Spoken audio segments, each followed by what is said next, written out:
Bien-aimés, la grâce et la paix vous soient données par le nom de notre Seigneur Jésus-Christ. Aujourd'hui, nous allons partager la nécessité d'une prière efficace. Pour beaucoup de chrétiens, prier, mais on ne réalise parfois pas que nos prières, dans certaines situations, ne donnent pas de résultats. Certains chrétiens posent des questions, pourquoi, et d'autres, cela passe dans l'ignorance. On pense qu'il suffit de prier et notre prière sera exaucée. Or, la prière, pour être exaucée, doit être une prière efficace. Et nous avons dans la Bible une histoire du roi Ézéchias. Cette histoire du roi Ézéchias nous enseigne l'importance de la prière lorsqu'elle est efficace. Avant de commencer, nous allons lire dans la Bible de 2 Rois, chapitre 19, versets 14 et suivants. Je lis. Ézéchias prend la lettre que le messager assyrien ont apportée et il la lit. Puis il va au temple du Seigneur et il ouvre devant le Seigneur. Ensuite, il fait cette prière.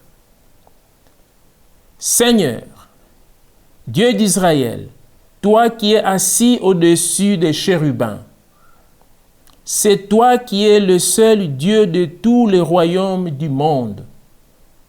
C'est toi qui as fait les cieux et la terre. Seigneur, écoute avec attention, regarde bien. Attends les insultes que le messager de Sennachérib ont lancées contre toi. Le Dieu vivant, Seigneur, c'est la vérité.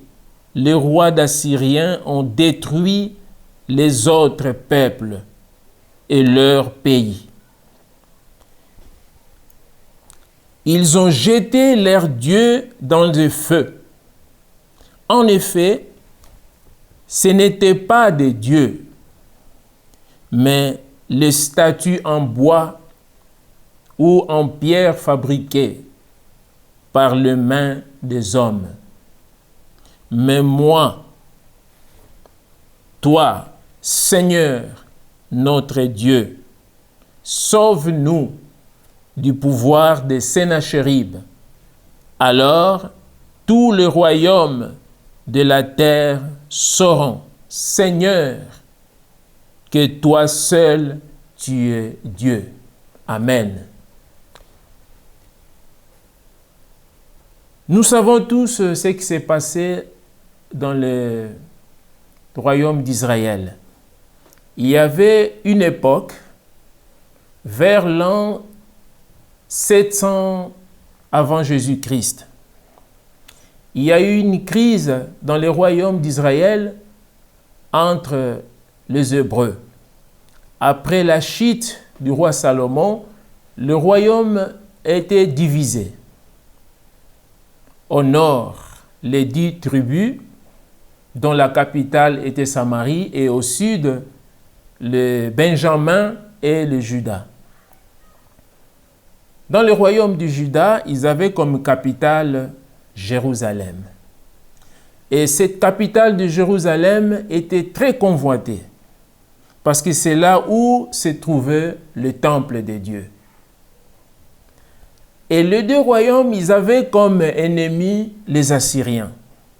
Et à cette époque, dans la dynastie du royaume, il y avait un roi au nom de Sennachérib, le roi des Assyriens. Nous connaissons, ces royaumes étaient très puissants à l'époque. Ils avaient pour capitale, que nous connaissons aujourd'hui, ça se trouve en Irak, Ninive. Ces royaumes, ils comprenaient l'Iran, l'Irak, Syrie, Jordanie, une partie aussi du sud de la Turquie. Oui, c'était immense. Et il y avait une armée très puissante. Aucun pays pouvait se tenir face à cette armée comme une machine de guerre. Cette armée a réussi à faire tomber les royaumes appelés autrefois les royaumes du Nord, là où se trouvaient les 10 autres tribus. Ils ont perdu la bataille et l'armée a continué à avancer. Lorsqu'ils se dirigent vers le royaume de Juda, ils ont réussi à faire tomber plusieurs d'autres villes du royaume qui se trouvaient à cette époque-là. Il restait la ville de Jérusalem, le chef-lieu. C'est là où se trouvait le temple de Dieu. Et face aux moyens qu'ils avaient militairement pour tenir tête face à tout puissant l'armée des Assyriens, le royaume de Juda ne pouvait même pas. Ils voyaient et les Assyriens ont commencé par envoyer des émissaires en demandant au roi Ézéchias, qui était au pouvoir à l'époque dans la dynastie du royaume de Juda, que le roi Ézéchias puisse se rendre. Mais le roi Ézéchias, il a bénéficié la grâce de Dieu. Il n'a pas bénéficié la grâce de Dieu au hasard. Ce n'est pas parce qu'il était roi de Jérusalem. Parce qu'auparavant, il y avait son père. Son père, il avait même fait fermer le temple de Jérusalem. Il avait fait construire des statues, des idoles. Le royaume de Juda était infesté de cultes voués aux idoles, aux statues, la magie, la sorcellerie. Il battait plein dans le royaume de Juda. Même les habitants, dans leurs maisons, il ne manquait pas des statues pour adorer les idoles. Et lorsque Ézéchias arrive au pouvoir, il établit un décret qui a fait détruire toutes les statues, tous les idoles. Il a interdit les cultes aux idoles et il a fait ouvrir le temple de Jérusalem. Il a instauré même la prière dirigée vers le Dieu d'Israël. Et pendant que le roi Ézéchias faisait tout cela, la population, il voyait. Dieu, il voyait. Mais Ézéchias ne savait pas qu'un jour, il devait faire face à tout puissant l'armée des Assyriens. Pour Ézéchias, c'était la routine, que les gens reprennent la prière et tout allait bien. Soudain, le tout-puissant l'armée des Assyriens apparaît, avance, il encercle le royaume de Juda. Il avance, il fait tomber les villes du royaume jusqu'à Jérusalem. Jérusalem, un matin, il réveille, il voit que l'armée, la ville était encerclée avec des hommes, des combattants, des guerriers, bien armés. Et à ce moment-là, il fallait que le roi Ézéchias signe cette lettre que le roi des Assyriens envoyait afin que l'armée se rende, puisque l'armée du royaume de Juda était faible militairement. Ils n'avaient pas assez de moyens pour se battre avec les Assyriens. Les Assyriens, ils étaient très forts. Ils ne perdaient jamais. Ils ont gagné toutes les batailles avant d'arriver à encercler Jérusalem. Et pour eux, Jérusalem, c'était une question de jours ou voire même des heures. Et c'est à ce moment-là, le roi Ézéchias, à l'époque, c'est le prophète Ésaïe qui régnait aussi. Il consulte le prophète Isaïe et le prophète Isaïe, il va prier devant Dieu. Et pendant ce temps-là, le roi ordonne le peuple de se mettre en prière. Et lui-même, il monte au temple de Jérusalem pour prier à 2 reprises. Pendant qu'il priait, c'est cette prière que nous venons de lire dans la Bible, 2 Rois 19, 14. jusqu'à 19. Et c'est cette prière qui a fait que les choses changent à Jérusalem. Donc, nous voyons bien que la prière, ce n'est pas quelque chose à plaisanter. La prière, c'est une arme. C'est avec la prière que Ézéchias a réussi à vaincre une armée qui était jusque-là inébranlable. Personne n'était capable, jusqu'à ce moment-là, battre l'armée des Assyriens. Parce qu'ils avaient tout. Ils avaient l'argent, ils avaient des armes, ils avaient des flèches, ils avaient des combattants aguerris, expérimentés. Et Jérusalem était assiégée. Ils ne pouvaient plus sortir. Il a commencé même à manquer de la nourriture et la sécheresse.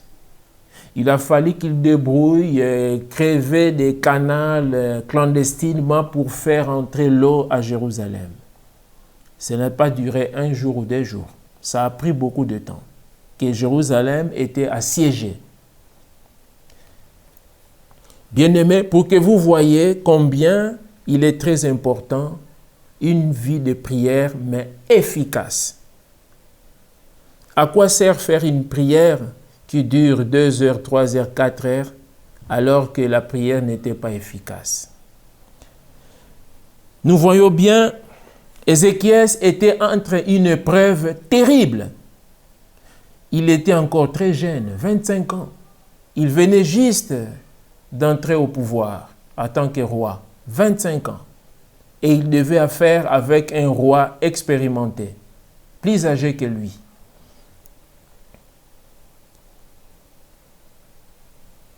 Et c'est ce que nous appelons l'épreuve d'Ézéchias. Ézéchias a été mis dans une épreuve.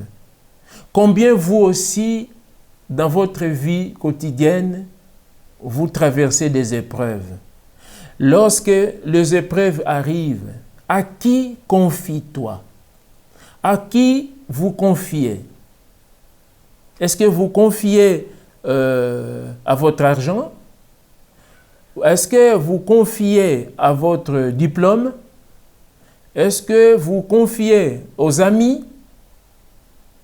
On voit bien que lors des épreuves difficiles, parfois les meilleurs amis disparaissent. Et comme Ézéchias, il était seul. Il était seul pour régler ses problèmes. Heureusement, Ézéchias avait anticipé cela. Mais il n'a pas anticipé parce qu'un jour la guerre viendrait. Mais il a anticipé parce qu'il savait qu'il n'y a que seul Dieu d'Israël, l'Éternel. C'est lui qui protège. Et nous devons aussi réfléchir par rapport à nous-mêmes. Lorsque la crise arrive, lorsque on vous annonce la mort imminente, lorsqu'on vous annonce une maladie incurable, lorsque vous annonce le nombre de jours restants afin que vous pouvez partir, quelle est votre réaction à ces moments-là? De commencer à préparer, annoncer la fin de la vie? Et voilà exactement ce qui fut la réaction de Ézéchias. Ézéchias n'a pas eu peur. Ézéchias ne s'est pas laissé faire. Ézéchias est allé consulter Dieu. Ézéchias consultait Dieu à chaque fois. Il était attaché avec Dieu. Il priait Dieu. Il était sincère dans ses prières. Ézéchias, il cherchait Dieu pour tout et rien. Ézéchias, il priait. Il avait une vie de prière intense et sincère. Et c'est là qui a fait que Dieu soit avec Ézéchias durant toute sa règne. Vous savez, nous ne devons pas discuter avec le diable. Nous devons même éviter des conversations avec le diable. Vous voyez bien que le diable, c'est quelqu'un qui raconte que du mensonge. Ézéchias, lorsqu'il a reçu les émissaires envoyé par le roi Sanchérib, le roi des Assyriens. Il a dit, c'est Dieu qui nous a envoyé, que vous devrez se rendre parce que vous avez détruit des statues qui étaient auparavant, tu n'avais pas le droit. Or, il était en train de mentir. Il n'avait aucun droit de dire cela. Il a menti en essayant que le roi Ézéchias puisse se rendre. Mais la grâce de Dieu était avec lui. Et chaque fois qu'il écoutait ce que disaient les émissaires du roi Sennacherib des Assyriens, il consultait Dieu. Et voilà, Ézéchias a réussi à faire tomber les Assyriens. Comment il a fait tomber les tout-puissants armées des Assyriens? Ce que nous appelons la victoire d'Ézéchias. Ézéchias, avec ses prières répétitives, il consultait Dieu et un jour, il reçoit la réponse de le prophète Ésaïe. Ésaïe lui dit, Dieu interviendra. Dieu enverra la force sur laquelle tu vaincras l'ennemi. Jusque-là, Ézéchias ne voyait pas quel type de force. Un matin, il réveille, il voit autour de la ville de Jérusalem qui était encerclée, s'est transformé à une sorte de cimetière. 185 000 morts. Toute l'armée du royaume des Assyriens sont tombés. Il n'y a eu pas un seul tir, une seule flèche, un seul combattant s'est mis debout pour se battre. Le royaume de Juda, du roi Ézéchias, n'ont utilisé aucune force. Ils ne se sont pas battus parce qu'ils n'avaient pas de moyens militairement pour gagner l'armée des Assyriens. Mais ils ont réussi à détruire cette armée qu'aucun royaume a réussi à défier. Les autres se sont battus parce qu'ils avaient les moyens. Mais le royaume de Juda, ils n'avaient plus rien. Ils ne pouvaient même pas. Les gens même se moquaient lorsqu'ils essayaient de négocier, de parler. Et le roi était même obligé de payer des rançons pour voir s'ils pouvaient reculer. Parce qu'ils n'avaient pas de moyens de se battre militairement. Mais ils ont vaincu les tout-puissants, l'armée des Assyriens. 185 morts, cadavres autour de la ville de Jérusalem. La victoire du roi Ézéchias.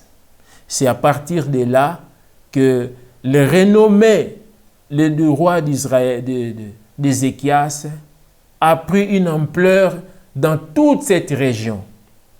Il n'y avait pas que les victoires militaires. Il y a eu aussi, comme il avait instauré la prière dans le royaume de Jérusalem. Il a instauré l'adoration. Il a instauré la louange. Tout cela a contribué pour la victoire du royaume de Juda. C'est pourquoi, bien-aimés, lorsque vous traversez les épreuves, il ne faut pas trop chercher loin. La prière, c'est simple. La prière, c'est parler avec Dieu, avec les mots simples. Mais la prière doit être efficace. Pas avec des prétentions, pas avec l'orgueil, mais avec l'humilité.